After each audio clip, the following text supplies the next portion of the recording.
Personal monitoring systems, or PSMs, are just that, personal. So as a first step, it's critical to choose the system that works best for you.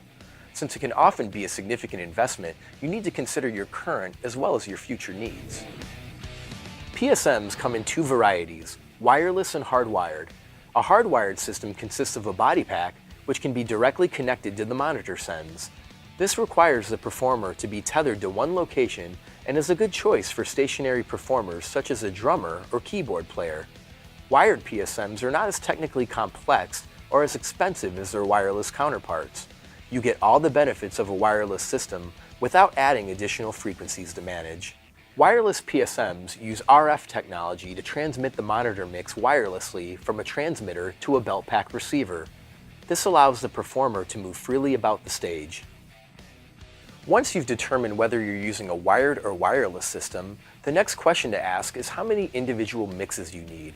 This is determined by the number of members in the band and whether or not those band members can share mixes. Typically, each separate mix requires its own dedicated transmitter, but multiple receivers can be used with a single transmitter so that people using the same mix can share a transmitter. Most PSMs can transmit in mono or stereo. Monitoring in stereo can provide a more realistic sound, but quickly takes up monitor sends, so it might not be ideal for bands with many mixes or a small monitor mixer. Some stereo monitoring systems can operate in a dual mono mode, which provides two mono mixes instead of one stereo from a single transmitter. This can come in handy if you're trying to save money or rack space and everyone is satisfied with the mono mix. There are several different ways to set up and configure your PSM. The easiest and most cost-effective option is to utilize the auxiliary monitor sends on the front-of-house console. Unfortunately, these consoles offer a limited number of mixes, and those are not always all available for monitors. If you absolutely require more than a couple of mixes, you might consider investing in a separate mixer just for your PSMs. We'll discuss system setup and configuration more in part 4 of this video series. Once you've answered all these questions, you'll be able to determine the exact quantities of all the components you'll need. If you are going to use mono mode, the number of transmitters, mixes, and aux sends are all the same.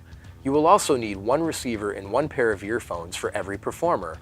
So for 4 mixes with 4 performers, you need 4 transmitters, 4 aux sends, and 4 receivers with earphones. If you're going to monitor in stereo, the number of transmitters you need is equal to the number of mixes you want. The number of aux sends is equal to 2 times the amount of transmitters you have, with a receiver and earphone, of course, for each performer.